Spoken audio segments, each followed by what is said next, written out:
Hola, mi nombre es María Paula Fernández Bolívar, estudiante de Psicología de segundo semestre, y el día de hoy les explicaré un poco sobre el laboratorio Percepción de la Luminancia. Para dar un contexto, antes de comenzar, explicaremos un poco sobre las preguntas problematizadoras, que son las siguientes. Primera, ¿qué factores intervienen en la percepción de la luz reflejada en una superficie? Segunda, ¿cómo explican la constancia de luminancia? Tercera, ¿qué aproximaciones teóricas explican la percepción de ilusión de White y cuáles son sus principales argumentos? Como bien sabemos, la percepción de la luz reflejada en una superficie no depende únicamente de la luminosidad física que llega al ojo, sino es influida por otros factores, como por ejemplo la iluminación ambiental, la reflectancia material, el contraste con los elementos vecinos que tenga a su alrededor, los mecanismos fisiológicos de adaptación visual y los procesos cognitivos que involucran en el contexto.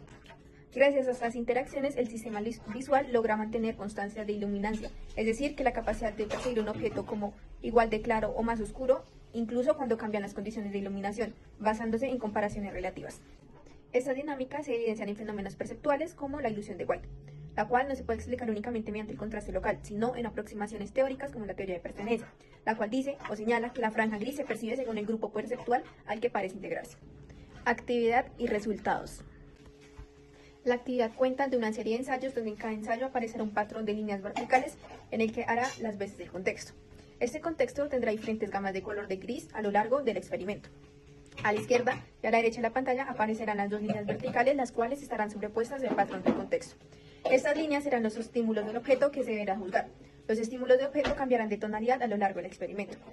También aparecerá una cruz de fijación en el centro de la pantalla para que el participante pueda mantener su mirada fija en eso. En esta diapositiva se presentan los resultados obtenidos en el laboratorio psicofísico orientado a medir cómo diferentes variantes de la ilusión de White modifican la percepción de la luminancia. La tabla de la izquierda muestra las proporciones en las que el estímulo variable fue percibido igual al estímulo estándar en cada uno de los diferentes contextos, es decir, contexto 1, contexto 2 y contexto 3. Estos valores, expresados en porcentajes, permiten observar el punto de igualdad subjetiva, PIS, es decir, la intensidad física necesaria para que los participantes perciban ambos estímulos como equivalentes. La gráfica situada a la derecha sintetiza estos datos como una función psicofísica, donde se observa que la proporción aumenta conforme a que incrementa la intensidad del estímulo variable. Las diferencias en la pendiente y en el desplazamiento horizontal de las curvas entre contextos evidencian el error constante, inducido por cada variante de la ilusión. Algunos contextos dicen que las intensidades menores para igualarse perceptualmente necesitan un sesgo hacia mayor luminancia percibida, mientras que otros requieren intensidades mayores, es decir, sesgo hacia menor luminancia percibida. Conclusiones. Para poder precisar las conclusiones, las vamos a dividir en tres diferentes preguntas. La primera pregunta es, ¿los resultados obtenidos apoyan la predicción de la teoría de asimilación? La respuesta es sí, ya que la teoría de asimilación predice que la percepción de luminancia de una franja gris depende de las propiedades del fondo al que parece pertenecer. Por ejemplo, en el contexto 2 nos muestran una igualación perceptual de intensidades más bajas. Significa que el gris se ve más claro de lo que realmente es. En el contexto 3, por el contrario, se requieren intensidades mucho más altas, por lo que se percibe que el gris es más oscuro y más asimilado a un fondo oscuro.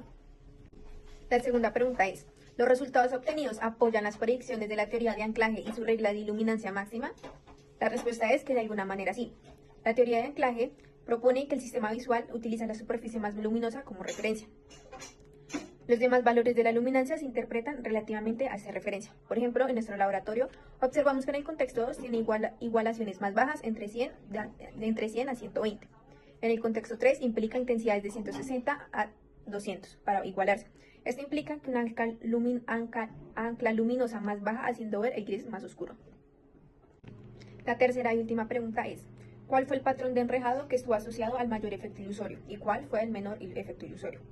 La respuesta es que el patrón de enredado asociado al mayor efecto ilusorio fue en el contexto 3, que presentaba un PIS entre 160 y 200, lo que dice que la mayor diferencia de luminancia entre la barra gris y las franjas adyacentes identificó el proceso de asimilación y produjo un cambio más marcado en la percepción del brillo.